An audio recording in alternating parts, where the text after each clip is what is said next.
우리가 이제 여호수아 또 사사기 이 시대를 계속 보고 있습니다. 사사 시대는 한마디로 얘기하면 이제 하나님을 모르는 세대가 나온 거예요. 여호수아가 죽고 그 다음에 하나님에 대해서 알지 못하고 전쟁을 알지 못하던 세대가 나와서 하나님의 말씀의 기준, 신명기적인 기준, 세겜 땅에서 하나님 앞에 했던 그 언약, 그걸 놓쳐버리고 자기 소견에 오른 대로 살았던 그 시대가 사다의 시대입니다. 뭐 도덕적으로 타락했을 뿐만이 아니고 종교적으로도 특별히 레위인들의 타락들에 대해서 이제 후반부에도 보았습니다. 이제 그 시대에 어찌 보면 좀 따뜻한 이야기죠. 이제 룻기에 대한 이야기를 볼 겁니다. 룻기에서는 이거는 여러분들이 이제 하나의 남녀의 로맨스로도 볼 수 있지만 주제가 명확한 성경이에요. 그래서 보면서 한 4가지 정도 주제만 여러분들이 아시고 보시면 될 것 같아요. 먼저 1장 1절부터 5절까지 그 배경이 어떤지 한번 보겠습니다. 제가 읽겠습니다. 사사들이 치리하던 때에 그 땅에 흉년이 드니라. 유다 베들레헴의 한 사람이 그의 아내와 2 아들을 데리고 모압 지방에 가서 거류하였는데 그 사람의 이름은 엘리멜렉이요 그의 아내의 이름은 나오미요 그의 2 아들의 이름은 말론과 기련이니 유다 베들레헴 에브라 사람들이더라. 그들이 모압 지방에 들어가서 거기 살더니 나오미의 남편 엘리멜렉이 죽고 나오미와 그 2 아들이 남았으며 그들은 모압 여자 중에서 그들의 아내를 맞이하였는데 하나의 이름은 오르바요 하나의 이름은 루시더라. 그들이 거기에 거주한 지 10년쯤에 말론과 기련 2 사람이 다 죽고 그 여인은 2 아들과 남편의 뒤에 남았더라.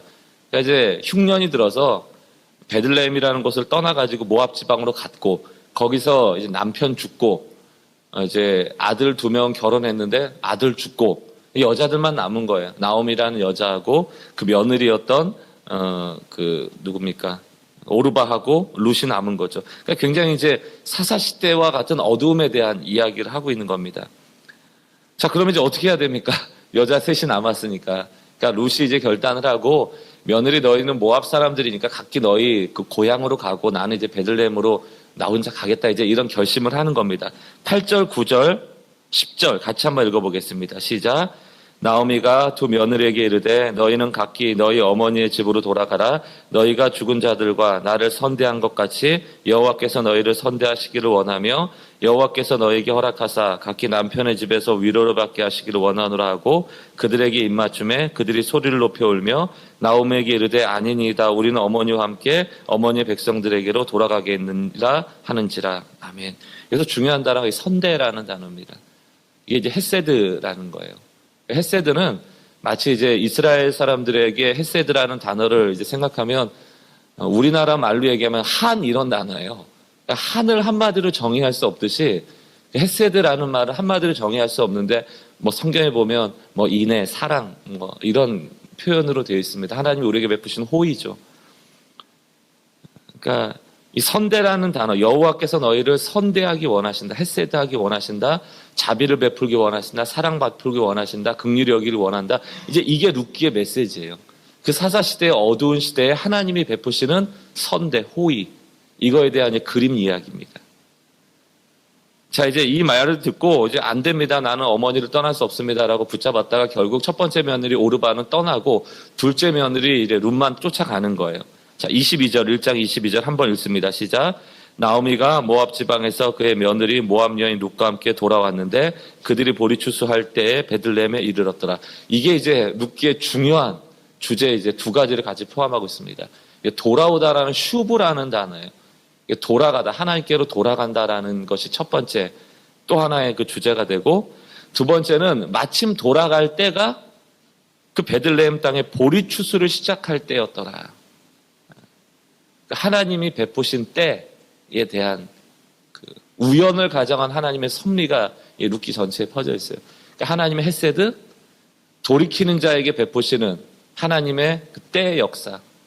그래서 그 밑에 이제 보리추수할 때 베들레헴으로 이른 거예요. 베들레헴이라는 뜻도 떡집이라는 거잖아요. 빵집, 먹을 게 있는 집이라는 뜻이거든요. 그러니까 그것도 하나의 또 이 룻기가 보여주는 언어죠. 배경이죠. 자, 2장 1절부터 3절까지 제가 읽겠습니다. 나오미 남편 엘리멜렉의 친족으로 유력한 자가 있으니 그 이름이 보아스더라. 모압 여인 룻이 나오미에게 이르되 원하건대 내가 밭으로 가서 내가 누구에게 은혜를 입으면 은혜라는 게 또 나오죠. 그를 따라서 이삭을 죽겠나이다 하니 나오미가 그에게 이르되 내 따라 갈지어다 하매 룻이 가서 베는 자를 따라 밭에서 이삭을 줍는데 우연히 엘리멜렉 친족 보아스에 속한 밭에 이르렀더라. 자, 보리 추수 때니까 이때는 일부러 추수를 싹 한번 하고 나서 뒤에 이제 떨어진 이삭에 대해서 남겨뒀다는 거죠. 왜? 이런 이제 먹지 못하는 자들을 배려하기 위한 하나의 어떤 배려죠. 근데 룻이 그냥 베들레헴에 돌아와서 먹을 게 없으니까 가서 이제 보리베던 그때 남는 이삭이라도 주오겠다라고 갔는데 수많은 밭이 있었을 텐데 간 데가 마침 그 엘리멜렉의 친족 유력한 자 보아스의 집으로 간 거예요. 그럼 이거는 이 룻기 전체의 맥락으로 보면 룻이 찾아간 겁니까? 하나님이 인도하신 겁니까? 하나님이 인도하신 거죠. 자, 뒤에 2장 14절로 넘어갑니다. 이제 보리 추수를 하고 또 그 뒤에 이삭을 줍는 사람들이 계속 이제 또 일을 하는 겁니다.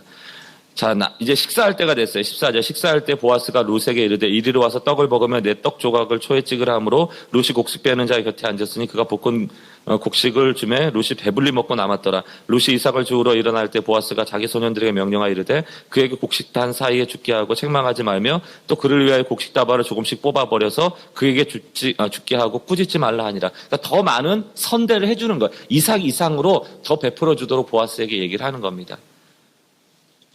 자, 그것을 이제 나오미 엄마가 알았어요. 아, 보아스 거기 가서 너가 선대를 받았구나. 그리고 이제 전략을 잘 짜서 보아스하고 친해지게 만듭니다. 그게 이제 3장 말씀이고요. 결국 이제 4장에 가면 보아스가 룻을 품죠. 그게 이제 결혼이라는 장면이지만 사실은 사랑해서 결혼한다. 이제 이 정도의 얘기가 남녀의 로맨스 얘기가 아니고 이제 여기서 룻의 중요한 또 하나의 주제인 고엘 제도라는 게 나옵니다. 고엘. 그 친족의 가문을 문제가 생겼을 때 책임지는 거예요. 근데 그건 단순하게 예를 들어서 엘리멜렉하고 보아스가 같은 친족이었으니까 보아스가 엘리멜렉의 가문을 책임진다 할 때 이것은 단순하게 보아스가 룻을 사랑해서 결혼했다가 아니고 앞으로 룻의 가문, 나오미의 가문, 이미 죽어버린 엘리멜렉의 가문 그 후손까지를 책임지겠다는 얘기예요. 그럼 여러분 잘 생각해보면 보아스도 가문이 있잖아요. 자기 가족이 있잖아요. 그럼 이거 기업 물을 자가 돼서 고엘로 다른 가문을 데려오면 우리 때는 괜찮지만 그 나머지 그 자식 때에 가면 어떤 일이 벌어질까요? 이 재산을 분배해줘야 되는 거예요. 보아스의 전 재산이 두 가문으로 분배돼야 되는 거예요. 그러면 잘 고엘, 다시 말하면 어려움 당한 친족의 그 가문을 책임지려고 하겠습니까? 안 하겠습니까? 잘 안 하죠. 안 하죠. 그래서 이 장면을 잘 읽어보면 원래는 보아스 이전에 엘리멜렉보다 더 친한 그 가문이 있었어요. 그럼 원래 그 가문이 먼저 이 엘리멜렉의 가문을 책임졌어야 되는데 그 가문이 포기한단 말이에요. 그리고 보아스가 취하는 겁니다. 12절 말씀, 4장 12절 말씀. 여호와께서 이 젊은 여자를 말미암아 내게 상속자를 주사 내 집이 다말의 유다에게 여기가 아니군요. 예. 그게 아니고 4절 말씀으로 가야 됩니다. 4절 말씀. 내가 여기 앉은 이들과 내 백성의 장로들 앞에서 그것을 사라고 내게 말하여 알게 하였느니라 하였노라. 만일 내가 물으려면 물으려니와 만일 내가 물으지 아니하려거든 내 고하여 알게 하라. 내 다음은 나요 나 외에 물을 자가 없느니라 하니 그가 이르되 내가 물으리라 하는지라. 그러니까 이게 물은다라는 게 뭐예요? 고엘이라는 뜻이에요. 이 사람을 책임지겠다는 거예요. 데려오겠다는 거예요. 이게 마치 뭐의 비유입니까? 예수님이 우리를 대신해 속량하는 장면이죠. 책임지는 장면이에요. 아무 이유가 없는데. 자, 12절부터 14절도 같은 얘기입니다. 여호와께서 이 젊은 여자로 말미암아 내게 상속자를 주사 내 집이 다말이 유다에게 낳아준 베레스의 집과 같게 하시기를 원하노라 하니라. 이에 보아스가 룻을 맞이하여 아내를 삼고 그에게 들어갔더니 여호와께서 그에게 임신하게 하심으로 그가 아들을 낳은지라. 여인들이 나오미에게 이르되 찬송할지로다 여호와께서 오늘 내게 기름 모을 자가 없게 하지 아니하셨도다. 이 아이의 이름을 이스라엘 중에 유명하게 되기를 원하노라. 자, 그 어려울 때 베들레헴으로 왔는데 마침 이삭에게 주울 수 있을 때고 그 집이 보아스였고 보아스는 이 가문을 책임질 수 있는 고엘 제도에 해당하는 사람이었고 마침 보아스가 룻을 긍휼히 여겨서 기업 물을 자가 되므로 그 가문에 속하게 되는 거예요. 이제 이 가문은 살아나는 겁니다. 그런데 그 계보가 어떠한가? 18절. 베레스의 계보는 이러하니라. 베레스는 헤스론을 낳고 헤스론은 람을 낳았고 람은 아비나답을 낳았고 암미나답은 나손을 낳고 나손은 살몬을 낳았고 살몬은 보아스를 낳았고 보아스는 오벳을 낳았고 오벳은 이새를 낳고 이새는 다윗을 낳았더라. 이 룻이라는 모압 여인, 이방 여인으로부터 라합이 등장하는 거죠. 다윗이 등장하는 거죠. 그러니까 이 룻기는 아주 짧은 책이지만 하나님이 이스라엘을 구원하시는 구원에 대한 이 사사시대와 같은 어두운 시대에도 하나님의 헤세드, 돌아오는 자에게 베푸신 하나님의 은혜, 우리가 생각지도 못할 하나님의 섭리, 모압 여자라는 이방 여인, 그냥 아무 존재감 없이 무시해도 될 만한 그런 무력한 자를 통하여 유력한 보아스를 만나게 하시고 결국 거기서 하나님의 역사를 이룰 다윗 가문을 나오게 하시는 거예요. 이게 룻기입니다. 이게 어찌 보면 마치 구원 사역의 작은 그림 같은 책이에요. 그래서 여러분들이 룻기의 말씀을 볼 때는 헤세드에 대한 이야기, 슈브 돌아올 때 하나님이 은혜 베푸신다는 것, 하나님의 섭리에 대한 이야기, 다음에 고엘 하나님이 책임지신다는 것, 아버지가 내주신다는 기업 물을 자가 내주신다는 것, 그리고 모압 여자 같은 부족한 여인을 통하여서도 하나님은 다윗 가문, 예수의 가문을 일으키신다는 은혜의 역사책입니다. 여러분들 그걸 보시면 되고요. 이제 사사시대가 끝나갑니다. 그럼 사사시대가 끝나면 왕의 시대가 오는데 그거를 이제 사무엘상부터 볼 텐데 잠깐 그 그림 하나만 띄워주시면 우리가 모세 오경을 창세기 끝나고 나면 이제 출애굽기, 레위기, 민수기, 신명기를 신의 산을 중심으로 해서 이게 같은 책, 같은 시대의 책이라는 걸 알았던 것처럼 지금 사무엘상하, 사무엘상과 사무엘하, 열왕기상과 열왕기하, 뒤에 가면 역대기상과 역대기하, 이게 두 편으로 된 역사책이 무려 이제 3권이나 나와요. 그럼 이게 또 읽다 보면 또 반복이 됩니다. 근데 반복되지만 나름대로 차이가 다 있는 거예요. 자, 지금 이제 왕정으로 들어가면 왕이 3명이 나와요. 크게. 사울 왕이고 다윗 왕이고 그 다음에 솔로몬 왕입니다. 각각 40년씩 7일을 하는데 그러니까 왕이 처음으로 세워진 것, 사사시대를 끝내고 초대 왕이 사울 왕인데 그 초대 왕 사울에 대한 이야기를 적혀진 게 이제 사무엘상입니다. 다시 말하면 사무엘이라는 선지자가 나오고 사무엘의 등장을 통해서 왕을 세우는데 그 과정이 사무엘상에 나와 있어요. 그럼 그건 다 사무엘하고 사울 왕에 대한 얘기입니다. 근데 결국 사무엘상의 내용의 결론은 뭐냐면 사울 왕을 세우셨고 사울 왕이 버림받았다. 이 얘기가 이제 사무엘상의 전체 내용이에요. 그럼 이제 우리가 봐야 될 건 뭐예요? 사무엘상을 보면서는 왜 사울 왕이 버림받지? 에 대한 이야기죠. 또 사무엘 하루 가면 사울 왕이 버림받고 누가 세워져요? 다윗 왕이 세워지는 얘기예요. 그러니까 사무엘 하 안에는 사울 왕의 이제 패망과 다윗의 등장이 나오게 됩니다. 그래서 다윗을 가장 여러분들이 잘 보시려면 어딜 보면 되는 거예요? 사무엘 하 보면 되는 거예요. 그 다음에 열왕기 상으로 넘어가면 그때부터는 솔로몬 시대가 돼요. 그럼 여러분들 솔로몬 그러면 지혜 이거를 생각하시는 게 제 첫 번째잖아요. 근데 여러분들이 꼭 기억하셔야 돼요. 솔로몬에 대한 또 다른 얘기는 분열이에요. 분열. 솔로몬 왕 이후로 북이스라엘과 남유다가 갈려지게 됩니다. 솔로몬 때 그 일이 벌어지죠. 그리고 나면 열왕기 상에는 솔로몬에 대한 이야기가 나오고 나머지 열왕기 상과 열왕기 하까지는 다 무슨 얘기예요? 나눠진 얘기예요. 북이스라엘이 어떠했더라, 남유다는 어떠했더라, 이런 왕에 대한 왕들에 대한 이야기가 쭉 적혀 있죠. 북이스라엘은 악한 왕들이 잔뜩 있었고 남유다에는 선한 왕도 몇 명 있었다. 이제 이야기가 열왕기 하에 잔뜩 적혀 있습니다.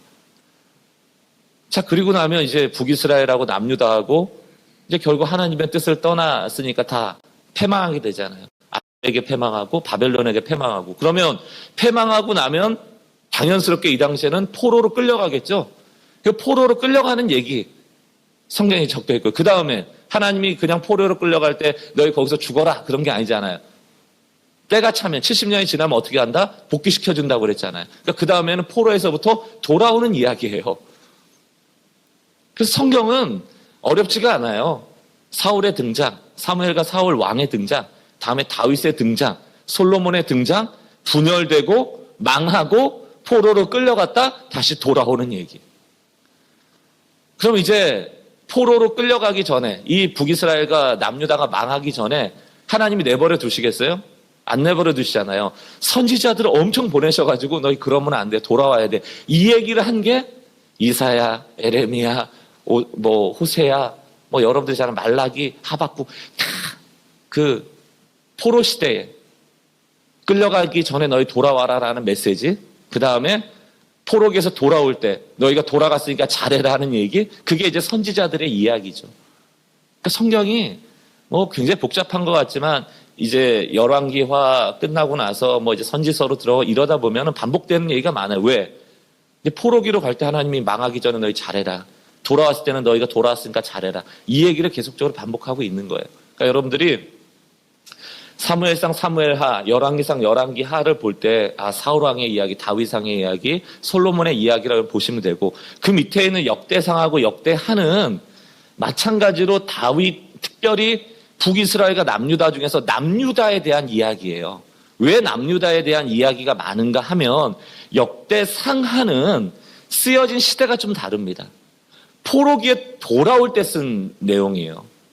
그러면 여러분들 이제 포로기에서 돌아올 때 역대기, 역대상을 통하여서 우리가 이전에 경험했던 왕들에 대한 이야기를 쓸 때 어떤 마음을 가지고 써야겠어요? 우리 좀 잘해보자. 잘했으면 좋겠다. 그러면 그나마 잘한 나라가 북이스라엘이에요? 남유다예요? 남유다죠. 그러니까 그래도 남유다에 대한 이야기. 다윗 때, 솔로몬 때, 그리고 이렇게 해서 우리가 벌 받았을 때 이런 얘기들을 통해서 교훈을 얻고자 하는 거거든요.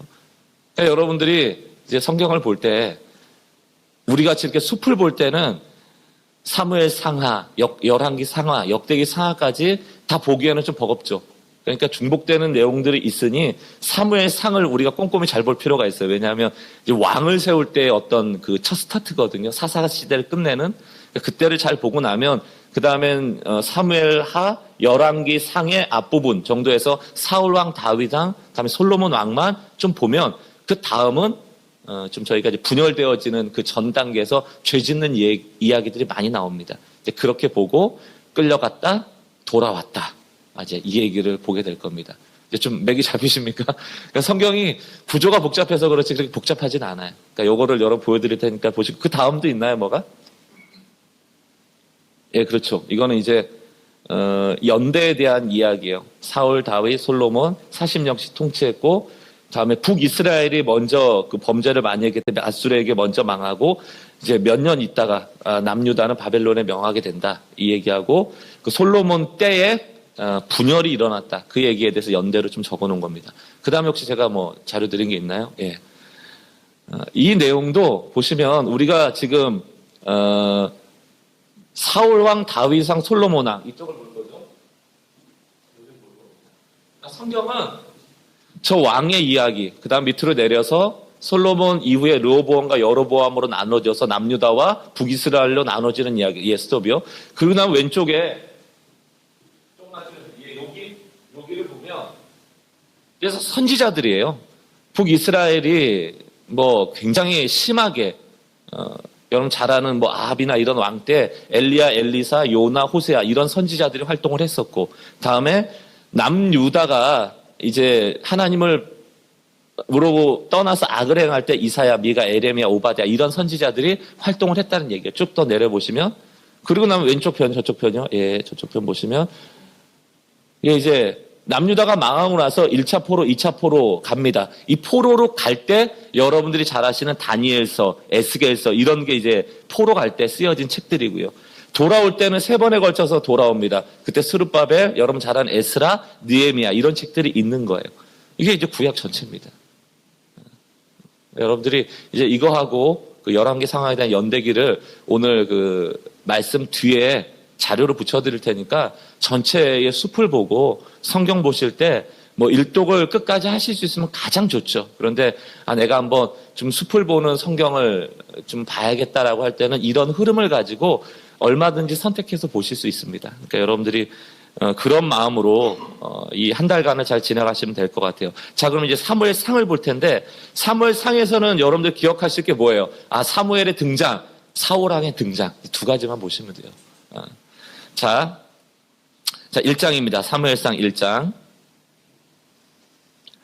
자, 1장 1절. 에브라임 산지 라마다임 소빔에 에브라임 사람 엘가나라 하는 사람이 있었으니 그는 여로함의 아들이요 엘리오의 손자요 도후의 증손이요 숲의 현손이었더라. 그의 두 아내가 있었으니 한 사람의 이름은 한나요 한 사람의 이름은 분인나라. 분인나에게는 자식이 있고 한나에게는 자식이 없었더라.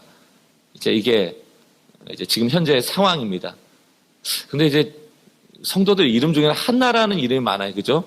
분인나라는 이름을 가진, 그래서 한국 이름하고 잘 안 맞아서 그런지 모르겠지만, 어쨌든 지금 1, 2, 3절의 상황, 2절까지의 상황만 보면 한나가 좀 더 이제 어려운 상황이죠. 한나는 자식이 없고 분인나는 자식이 있다라는 것은 한나가 굉장히 많은 핍박을 받았을 거다라는 걸 예측할 수 있죠. 그래서 이제 한나가 속이 많이 상했죠. 그래서 그 10절 말씀, 1장 10절.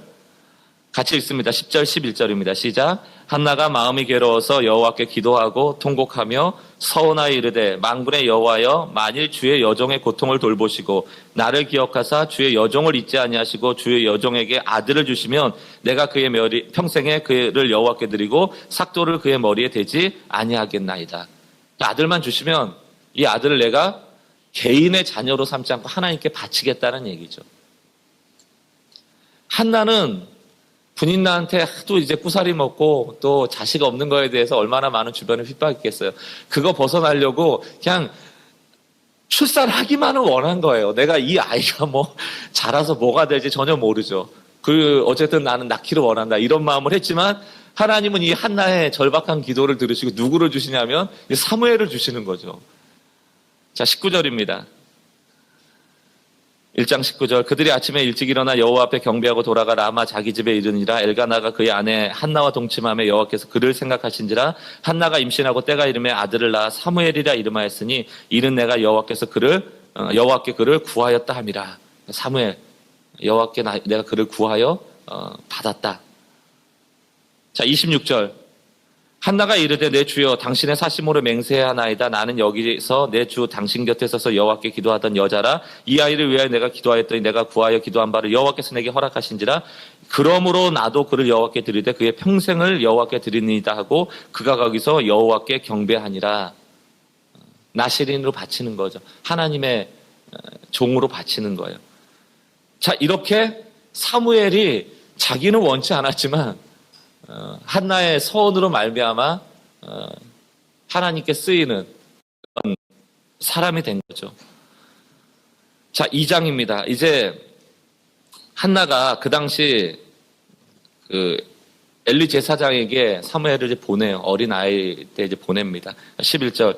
엘가나는 라마의 자기 집으로 돌아가고 그 아이는 제사장 엘리 앞에서 여호와를 섬기니라. 당연히 서원했으니까 제사장 엘리에게 보내서 거기서 하나님의 성전을 지키는 일 혹은 제사를 돌보는 일로 도운 거죠. 근데 이제 이 시대가 어떠한 시대였는가? 바로 12절이 나옵니다. 12절 같이 있습니다. 시작. 엘리의 아들들은 행실이 나빠 여호와를 알지 못하더라. 자, 이 시대가 지금 사사 시대인 건 아시죠? 우리가 지금 왕의 시대가 안 된 거예요. 사사 시대는 소견의 옳은 대로 행하던 시대고 이건 사사 시대의 말미입니다. 그렇다라는 것은 그 종교적인 악행이 엄청나게 심했던 시대라는 걸 알 수 있죠. 엘리라는 제사장이 있었는데 그 아들들의 행실이 좋지 않았다라는 거죠. 이게 어두웠던 시대라는 것이고 다시 말하면 지금은 지금 이때를 구원할 사사가 필요하다는 얘기예요. 하나님은 항상 사사를 언제 세웠어요? 타락하고 하나님께 벌받는 시점에서 심판받고 그 다음에 구원자로서 사사를 주셨잖아요. 그럼 엘리와 엘리의 자손을 통하여서 지금 종교적으로 어두워져 있고 이스라엘 민족이 어두워져 있을 때 하나님은 또 누구를 보내셔야 된다? 사사를 보내야 되는 거죠. 그래서 사무엘은 이스라엘의 마지막 사사예요. 마지막 사사입니다. 그래서 이제 사무엘을 하나님이 등장시키시는 거죠. 이런 걸 봐도요, 여러분. 하나님이 사람을 택하실 때 사무엘이 택할 만한 뭐가 있어요, 없어요? 아무것도 없어요. 그럼 하나님이 이 사무엘을 통하여서 이제 일하기 시작하는 겁니다. 3장입니다. 3장 1절부터 3절, 4절까지 우리 같이 한번 읽겠습니다. 시작. 아이 사무엘이 엘리 앞에서 여호와를 섬길 때에는 여호와의 말씀이 희귀하여 이상이 흔히 보이지 않았더라. 엘리의 눈이 점점 어두워 가서 잘 보지 못하는 그때에 그가 자기 처소에 누웠고 하나님의 등불은 아직 꺼지지 아니하였으며 사무엘은 하나님의 궤에 있는 여호와의 전안에 누워 있더니 여호와께서 사무엘을 부르시는지라 그가 대답하되 내가 여기 있나이다 하고 하나님이 이상이 희귀했다라는 것은 이제 영적으로 어두워졌다라는 얘기고요. 그죠? 예, 3절이죠. 예. 그러나 하나님의 등불은 아직 꺼지지 않았다. 이게 이제 상징적인 얘기죠. 하나님께서 사무엘을 통하여서 이제 이스라엘을 다시금 일으키시겠다라는 얘기입니다. 사무엘을 부르시죠. 남들은 이상이 희귀하고 그 하나님의 음성이 들려지지 아니할 때 사무엘에게 들려지기 시작하는 거. 이게 바로 하나님이 이스라엘을 구원한 사사로 부르시는 부르심입니다. 19절 말씀, 3장 19절입니다. 사무엘이 자라매 이제 아이 때 여호와의 전 앞에서 자다가 그 환상을 보았죠. 이제 자라매 여호와께서 그와 함께 계셔서 그의 말이 하나도 땅에 떨어지지 않게 하시니 단에서부터 브엘세바까지의 온 이스라엘이 사무엘은 여호와의 선지자로 세움을 입은 줄 알았더라. 여호와께서 실로에 다시 나타나실 때 여호와께서 실로에서 여호와의 말씀으로 사무엘에게 자기를 나타내시니라. 계속 하나님이 사사로 쓰시는 거예요. 자, 사무엘이 사사로 선지자로 세워졌을 때 이제 이스라엘이 블레셋하고 싸우게 됩니다. 4장 1절 이스라엘은 나가서 블레셋 사람들과 싸우려고 에벤에셀 곁에 진치고 블레셋 사람들은 아벡에 진쳤더니 3절 말씀 백성이 진영으로 돌아오며 이스라엘 자손이 이르되 여호와께서 어찌하여 우리에게 오늘 블레셋 사람 앞에서 패하게 하셨는고 여호와의 언약궤를 실로에서 우리에게 가져다가 우리 중에 있게 하여 그것으로 우리를 우리 원수들의 손에서 구원하게 하자. 자, 전쟁을 졌어요. 그러니까 장로들이 모여서 작전회의를 하는데 이겨야겠으니까 전략을 뭐로 세웁니까? 언약궤를 가져오자는 거예요. 언약궤를 가져오면 항상 전쟁에서 이기더라. 그러니까 그것으로 이렇게 그것으로라는 표현을 쓰죠. 그러니까 언약궤가 있으면 승리한다라고 생각한 거예요. 이게 이제 굉장히 위험한 생각이죠. 승리 하나님이 주시는 것인데 언약궤를 우상처럼 섬겼던 거예요. 당연히 그 언약궤에는 아무 능력이 없죠. 하나님이 임재하실 때 능력이 있는 것이죠. 10절 말씀 4장 블레셋 사람들이 쳤더니 이스라엘이 패하여 각계 장막으로 도망하였고 살육이 심히 커서 이스라엘 보병에 엎드린 자가 3만 명이었으며 하나님의 궤는 빼앗겼고 엘리의 두 아들 홈리와 빈나스는 죽임을 당하였더라. 하나님의 임재 없는 언약궤는 그냥 안고 없는 찐빵이에요. 하나님의 임재 없는 예배는 하나님이 받지 않으시는 인간들의 지극히 인본주의적인 모임이 될 수밖에 없습니다. 그것은 늘 실패고 그것은 늘 패배이죠. 그게 오늘 우리에게 주시는 또 적용의 말씀이에요. 여러분들이 아침에 일어나서 경건 생활할 때, 여러분들 주일날 예배할 때, 오늘 이 시간에 말씀을 대할 때 성경 일독이 목표인가? 그거는 우리에게 목표가 될 수 없습니다. 주일날 교회 가는 게 목표인가? 그건 우리에게 목표가 될 수 없죠. 그건 아무 능력이 없어요. 언약궤는 블레셋을 이기는 도구가 될 수 없습니다. 하나님의 임재가 있을 때 전쟁에서 승리하는 것이고 하나님의 임재가 있을 때 오늘 이 시간이 의미가 있는 것이지 하나님 없는 성경 일독이라는 목표, 그것은 우리가 괜찮은 사람임을 자꾸 위장하는 위장술밖에 되지 않아요. 우리의 신앙에 날마다 하나님 앞에서의 삶이 필요한 이유입니다. 그리고 나서 불행하게도 하나님의 궤를 블레셋 사람에게 뺏기죠. 근데 뺏겨진 그 궤가 그렇게 블레셋하고 전투에서 꼼짝도 안 하다가 블레셋 신상 앞에 뒀던 그 언약 스스로 일하기 시작하죠. 다곤의 신상을 넘어뜨려 버리고 그 블레셋에 질병을 일으키는 거예요. 하나님은 스스로 일하시는 분이거든요. 5장 11절 12절 이에 사람을 보내어 블레셋 모든 방백을 모으고 이르되 이스라엘의 신의 궤를 보내어 있던 곳으로 돌아가게 하고, 왜 돌아가게 해야 되는 겁니까? 여기다 뒀더니 자꾸 블레셋 진영이 문제가 생기는 거예요. 하나님이 스스로 일하시니까. 우리와 우리 백성이 죽임당함을 면하게 하자 하니 이는 온 성읍이 사망의 환난을 당함이라. 거기서 하나님의 손이 엄중하심으로 죽지 아니한 사람들은 독한 종기로 치심을 당해 성읍의 부르짖음이 하늘에 사무쳤더라. 승리해서 언약궤를 블레셋에 가지고 왔는데 언약궤가 스스로 일하기 시작하는 거예요. 여러분 아시겠어요? 하나님은 우리로 인하여 일하시는 게 아니에요. 우리가 하라 마라 할 수 있는 분이 아니에요. 하나님은 스스로 일하시는 분이죠. 그게 여호와라는 이름이죠. 나는 스스로 있는 자라. 나는 과거에도 스스로 있었고 지금도 스스로 있으며 앞으로도 내가 있어야 할 그곳에 있겠다. 이게 여호와의 이름입니다. 너희가 아무리 언약궤를 들고 가서 전쟁에 가도 내가 그곳에 있지 아니하면 여호와로서 역사할 수 없는 것이고, 너희가 나를 끌고 나오지 않아도 때로는 블레셋의 진영이 있을지라도 내가 여호와로 역사하면 스스로 일하시는 일하심을 통해서 블레셋을 얼마든지 멸할 수 있다는 것을 분명하게 보여주는 거죠. 그것을 깨달았던 블레셋 사람이 빨리 언약궤를 돌려보내자는 거 아닙니까? 얼마나 좋은 일이에요. 자, 6장. 그래서 블레셋으로부터 이제 언약궤를 받는 장면입니다. 이제 19절로 가보세요. 6장 19절. 19절. 베스메셋 사람들이 여호와의 궤를 들여다본 까닭에 그들을 치사 70명을 죽이신지라 여호와께서 백성을 쳐서 크게 살육하셨으므로 백성이 슬피 울었더라. 베세메스 사람들이 이르되 이 거룩하신 하나님 여호와 앞에 누가 능히 서리요? 그를 우리에게서 누구에게로 올라가시게 할까 하고 전령들을 기럇 여아림 주림에게 보내어 이르되 블레셋 사람들이 여호와의 궤를 도로 가져왔으니 너희는 내려가서 그것을 너에게 옮겨가라. 기럇 여아림 사람들이 와서 여호와의 궤를 옮겨 산에 사는 아비나답의 집에 들여놓고 그의 아들 엘리야사를 거룩하게 구별하여 여호와의 궤를 지키게 하였더니 궤가 기럇 여아림에 들어간 날부터 20년 동안 오래 있은지라 이스라엘 온 족속이 여호와를 사모하니라. 여러분 이거는 나중에 다윗이 이 언약궤를 가져올 때 이제 우사에 대한 얘기가 나오죠. 또 잘못해서 이제 죽은 얘기도 나오고 이렇게 하나님의 궤에 대해서 거룩하지 않게 호기심을 보였다가 죽은 얘기. 이건 다 무슨 얘기입니까? 여호와의 궤가 여호와의 임재가 그만큼 거룩하다라는 것을 보이는 거예요. 그래서 어쨌든 기럇 여아림이라는 곳에 아직 언약궤가 이제 어찌 보면은 방치됐다기보다 놓여져 있게 됐다라는 이제 역사적 사실을 써져 있는 겁니다. 여러분들 나중에 이제 이거는 다윗이 자기가 유다의 왕이 된 이후에 이것을 다시 가지고 오는 장면에서 다시 확인할 수가 있죠. 자, 이제 7장.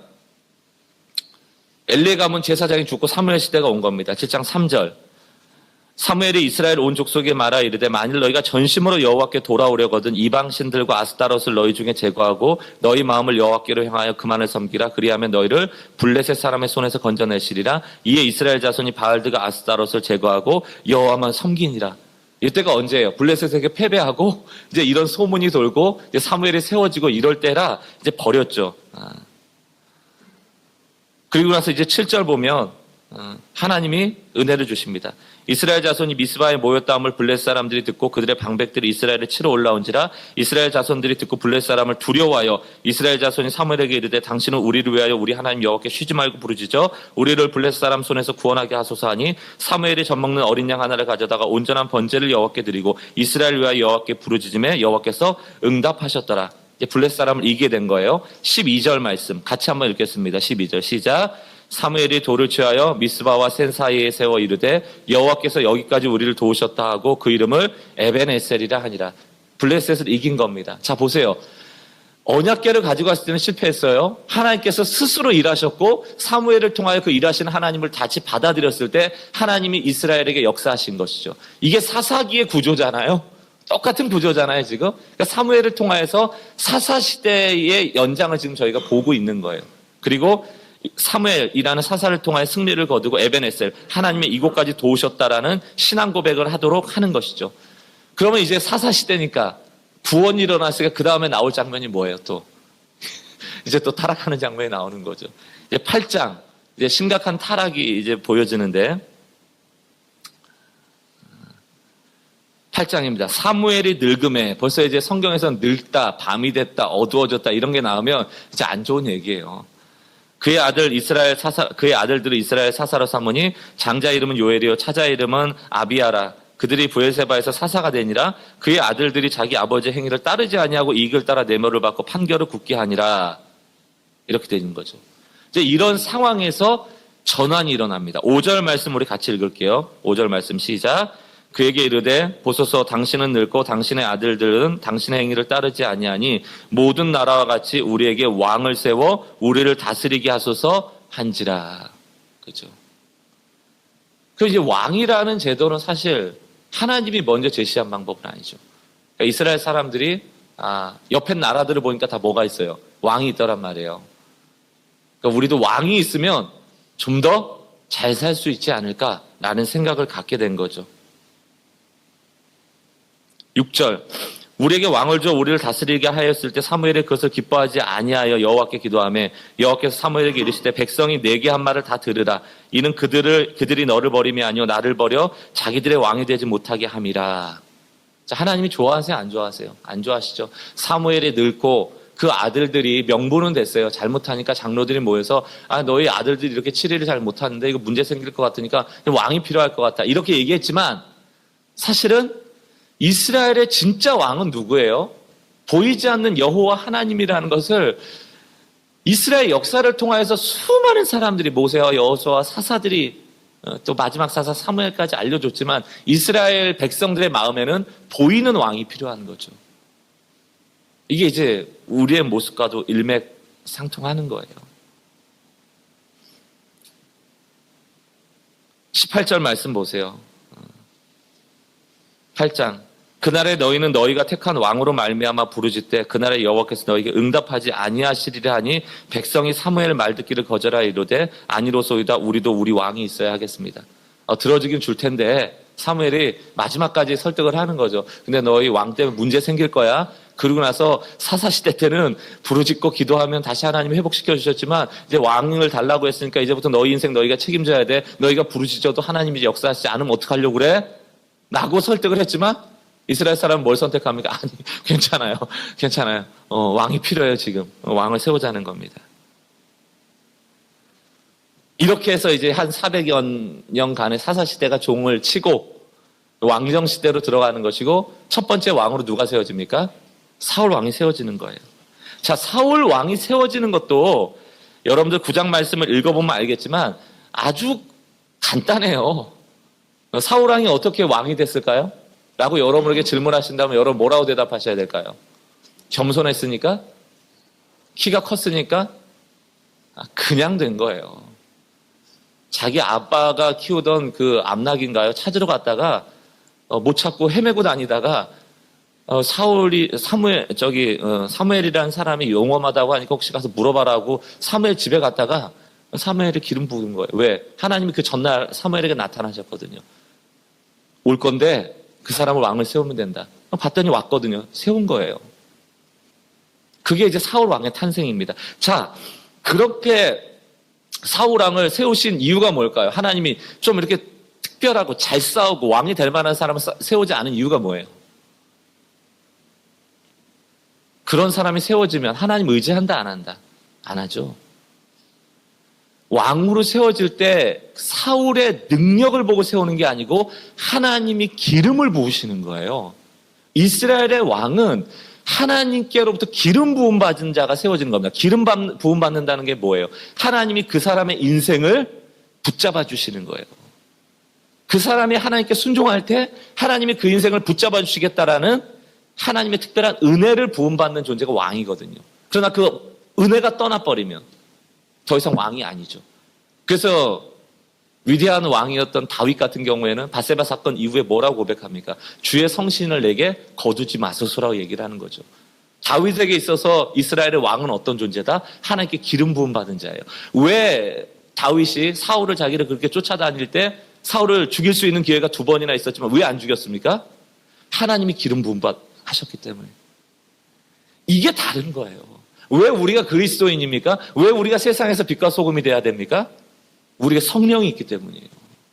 왜 우리가 하나님께 택함 받았어요? 성령으로 기름 부음 받았기 때문이죠. 부르심을 받았기 때문에, 거듭나게 하셨기 때문이에요. 이게 우리의 정체성이에요. 그런데 우리는 자꾸 삶을 살아갈 때 사울처럼 살려고 하죠. 무엇으로? 왕이 되고 나니까 많은 자원들이 생겼거든요. 그걸 가지고 무언가 내가 하려고 하는, 그때부터 내가 나오기 시작하는 거죠. 사무엘상 이제 9장부터 세움받은 이후부터 이 사무엘상 전체의 얘기가 무엇인가? 하나님이 사울 왕을 기름 부었고 그때는 겸손하였기 때문에. 왜? 나는 왕이 될 수 없는 존재라는 걸 누가 제일 잘 알아요? 사울이 제일 잘 알아요. 부끄러워하고 막 샤이하고 막 이래서 하나님이 그래 너는 능력이 없지만 나를 너가 의지하면 돼 라고 했는데 점점 하다 보니까 어때요? 사람들이 절도 하고 왕궁도 있고 군사력도 있고 생기니까 마치 자기가 이방 나라와 같은 왕인 줄을 착각하기 시작하는 거죠. 그리고 버림받는 거예요. 그리고 또 하나님께서 다윗에게 기름을 붓는 겁니다. 왜? 제일 막내둥이니까, 목동이니까, 전쟁할 줄 모르니까. 왜 하나님은 늘 이런 사람을 세우시죠? 기름 부음 받은 자로 살아가라는 얘기예요. 끝까지. 우리에게도 성령 받은 사람답게 살아가라는 거예요. 언제부터 우리가 신앙생활에서 그럴듯한 사람이라고 세상 사람들한테 뻐기고 다닐 만한 존재였습니까? 지금은 그런 시대도 아니지만 하나님께서 기름 부어 택한다라는 의미를 잘 고민해 볼 필요가 있어요. 무능한 자, 능력 없는 자, 끝까지 하나님만 의지할 수밖에 없는 자들을 통하여 일하시는 하나님. 오히려 내가 유능해지고 내가 할 만한 존재가 될 때 버림받는 인생. 그것이 이스라엘 왕의 역사를 통해서 우리에게 알려주시는 말씀입니다. 잠깐만 더 볼게요. 10장으로 넘어가서 17절입니다. 자, 이미 사무엘이 사울을 만나서 기름은 부었지만 이제 공개적으로 왕을 세우는 장면이 여기에 나와요. 10장 17절 사무엘이 백성을 미스바로 불러 여호와 앞에 모으고 20절 말씀 사무엘이 이에 이스라엘 모든 지파를 가까이 오게 하였더니 베냐민 지파가 뽑혔고 베냐민 지파를 그들의 가족별로 가까이 오게 하였더니 마드리의 가족이 뽑혔고 그중에 기스의 아들 사울이 뽑혔으나 그를 찾아도 찾지 못한지라. 얼마나 존재감이 없으면 누군지를 몰라요. 20절 그러므로 그들이 여호와께 또 묻되 그 사람이 여기 왔나이까. 여호와께 대답하시되 그가 진보다리들 사이에 숨었느니라 하였느니라. 그들이 달려가서 거기서 그를 데려오매 그가 백성 중에 서니 다른 사람보다 어깨 이만큼 컸더라. 사무엘이 모든 백성에게 이르되 너희가 여호와께서 택하신 자를 모르냐. 모든 백성 중에 짝하리가 없느니라 하니 모든 백성이 왕의 만세를 외쳐 부르니라. 자, 이게 사울왕의 등장이에요. 뭐가 있습니까 여기? 키 큰 거 외에는. 이 키도 아무 쓸데가 없잖아요. 나중에 블레셋에 골리앗이 오니까 어때요? 더 큰데요 뭐. 그거 가지고 왕이 못 된다는 얘기예요. 이 부끄러움을 끝까지 유지했더라면, 하나님을 의지하고 겸손하였더라면, 기름 부은 자로서 살아갔더라면 다윗이 왜 나왔겠습니까? 그러나 사울왕이 실패하기 시작하죠.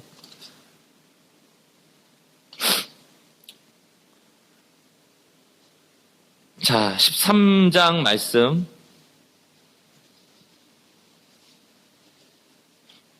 아니, 13장은 이제 내일 하도록 하고요. 12장 19절로 이제 오늘 결말을 좀 내리도록 하죠. 12장 19절부터 제가 좀 읽어보겠습니다. 모든 백성이 사무엘에게 이르되 당신의 종들을 위하여 당신의 하나님 여호와께 기도하여 우리가 죽지 않게 하소서. 우리가 우리의 모든 죄에 왕을 구하는 악을 더하였나이다. 사무엘이 백성에게 이르되 두려워하지 마라. 너희가 과연 이 모든 악을 행하였으나 여호와를 따르는 데서 돌아서지 말고 오직 너희의 마음을 다하여 여호와를 섬기라. 돌아서서 유익하게도 못하며 구원하지도 못한 헛된 것을 따르지 말라. 그들은 헛되니라. 이게 누구예요? 이게 우상에 대한 얘기도 있지만 결국 왕에 대한 얘기도 있는 거예요. 왕 의지하지 말라는 얘기예요. 22절 여호와께서 너희를 자기 백성으로 삼으신 것을 기뻐하셨으므로 여호와께서 그의 크신 이름을 위해서라도 자기 백성을 버리지 아니하실 것이요 나는 너희를 위하여 기도하기를 쉬는 죄를 여호와 앞에 결단코 범하지 아니하고 선하고 의로운 길을 너희에게 가르칠 것인즉 너희는 여호와께서 너희를 위하여 행하신 그 큰 일을 생각하여 오직 그를 경외하며 너희의 마음을 다하여 진실히 섬기라. 만일 너희가 여전히 악을 행하면 너희와 너희 왕이 다 멸망하리라. 자, 지금 이스라엘 백성이 왕을 구하는 악을 저질렀다라고 말하고 있죠. 그러나 하나님은 왕을 세우고 안 세우고가 중요한 게 아니에요. 사사가 있고 사사가 없고가 중요한 게 아니고 1인 모세, 1인 여호수아가 있고 없고가 중요하지 않아요. 1인으로 어떤 그 제왕적인 리더십이든 필요할 때마다 세우는 사사든 왕이든 그런 제도가 중요한 게 아니에요. 왕을 세우려고 할 때 이스라엘 백성의 의중이 중요한 겁니다. 왜 왕을 세우려고 했죠? 보이는 왕을 달라는 거예요. 하나님 못 믿겠다는 얘기거든요. 그게 싫은 거예요, 하나님은. 그게 악하다라는 겁니다. 오늘 이스라엘 백성이 본인들이 사람 왕을 세웠던 악을 행하였습니다 했지만 사무엘이 뭐라고 해요? 이미 하나님께서 허락하셨잖아요. 괜찮다. 왕이 중요한 게 아니야. 왕정이든 사사가 통치하던 것이든 또 모세와 여호수아 같이 1인 지도자든 상관없다. 상관없다. 거기에 하나님을 진정한 왕으로 모시고 살아가는 믿음이 있느냐? 그러면 상관없다. 너희가 하나님을 진실히 섬기는 백성이고 그 왕이 하나님을 진실히 섬기는 왕이라면 문제 없다는 거예요. 괜찮다는 거예요. 그러나 하나님은 아시죠? 인간이 왕이 될 때 어떻게 되는지를. 그걸 위험하다 여기시는 거고 사람은 못 보는 거죠. 할 수 있을 것 같은 거죠. 이찬수 목사님이 뭐 예전 얘기죠. 요즘은 이제 잘 뵙지는 못하니까. 맨날 목사들 문제 생기고 그러면 교육자 회의 시간 때마다 와서 구구단처럼 외던 소리가 다음은 내 차례다. 다음은 내 차례다. 다음은 내 차례다. 그 얘기를 뭐 수도 없이 하셨어요. 그걸 아는 게 지혜예요. 나는 그러지 않을 거야. 그게 멍청한 거예요. 그게 멍청한 거예요. 나는 다르다? 나는 괜찮다? 나는 그러지 않을 거다? 그때부터 무너지는 겁니다. 다음은 내 차례야 라고 나에 대한 위기, 나에 대한 부족함, 나에 대한 무능함, 내가 무력함, 그럼에도 불구하고 하나님이 우리에게 기름을 부으심으로 그분께 순종할 때만 내가 나 될 수 있다는 것을 인식하는 그 겸손함이 사라지는 순간, 나는 해낼 수 있을 거라고 내가 내 주먹을 주는 순간, 그때부터 망조로 내려가는 거예요. 그건 지도자든 뭐 평신도로 살아가는 우리 성도님의 삶이든 똑같습니다. 지금 한국교회가 또 한국교회 그리스도인이라 하는 사람들이 괜찮을 거야 라는 장밋빛을 꿈꾸며 나가서는 안 될 시대라고, 그래서 우리가 얘기를 하는 거예요. 왜 겨울의 신앙을 인정하라고 합니까? 그게 뭐 겨울이 돼가지고 막 춥고 어둡고 이런 것만을 상징하려고 하는 게 아니고, 봄은 하나님께서 주신다는 것을 인정하라는 거예요. 봄을 만들어내려고 하지 말라는 얘기예요. 거기에 핵심이 있습니다. 우리는 봄 못 만들어내요. 그죠? 땅 기경하고 언제든지 뿌리가 작동할 수 있도록 우리가 해놓는 거지, 따뜻한 봄날을 우리가 만들 수는 없습니다. 근데 한국교회가 마치 부흥했던 그 하나님의 120년, 130년 동안 이 한국교회에 주셨던 이 개신교의 은혜를 마치 본인들이 이뤄낸 것처럼 생각하면서 본인들이 또 그 봄날을 가져올 수 있을 거라 착각하는 그 순간 하나님의 역사가 없죠. 언제 우리가 한국교회 역사를 만들어 왔습니까? 한경직 목사님, 무슨 우리 이 시대에 정말 쓰임받았던 종들이 우리가 그 한경직 목사님을 숭배해야 되는 존재들이에요? 우리가 옥하는 목사님을 숭배해야 되는 존재들입니까? 그분들이 완벽한 존재였어요. 다 사울이었습니다. 그러나 하나님 앞에 끝까지 몸을 낮추고 순종하였던 그 순종 위에 하나님이 놀라운 역사를 베풀으시고 이스라엘 백성들을 긍휼히 여기셨던 것처럼 한국을 긍휼히 여겨주셔서 이만큼 살게 하신 것이지, 언제 우리가 그렇게 잘해가지고 교회가 부흥되어지고 한국이 크리스찬에게 영향력을 받았다라고 착각합니까? 우리가 거기로부터 떠나야 돼요. 다시 사울의 겸손함으로 돌아갈 때 하나님이 혹시 압니까? 긍휼함을 베풀어 주실지. 시므이를 통해서 다윗을 저주할 때 다윗이 그렇게 저주받고 오히려 하나님이 나를 긍휼히 보실지 모르겠다. 이게 우리의 모습이어야 될 필요가 있어요. 한국교회 욕하면 욕 들어야죠. 목사 못 믿으면 못 믿으라고 해야죠. 그리스도인들에 대해서 안 좋은 색안경을 끼면 끼라고 해야죠. 누가 그걸 시키고 있는 겁니까 지금? 하나님이 허락하신 거예요. 혹시 그 욕을 먹는 것을 통하여서 이 교회가, 우리가, 목사가 긍휼함을 입을 수 있다면 그것을 먹어야죠. 결국 사무엘 상하의 역사, 열왕기 상하의 역사, 역대기 상하의 역사, 이스라엘의 왕정의 역사는 기름 부음 받은 백성이, 기름 부음 받은 왕이 무능한 자를 하나님이 책임지신다는 이 믿음으로 얼마만큼 견고하게 서 있는가, 그 싸움입니다. 오늘 하루 살아가실 때 그리스도인답게, 목회자답게, 또 권사는 권사답게, 집사는 집사답게 살아가려 할 때 나에게 자격과 나에게 능력이 주어진 것이 아니고 쉬지 말고 기도하라는 거 하나님의 말씀처럼 끝까지 하나님을 인식하면서 하루하루 매 순간을 살아가는 그런 여러분들, 또 오늘 하루의 삶이 되기를 주의 이름으로 축원합니다. 우리 같이 한번 기도하겠습니다.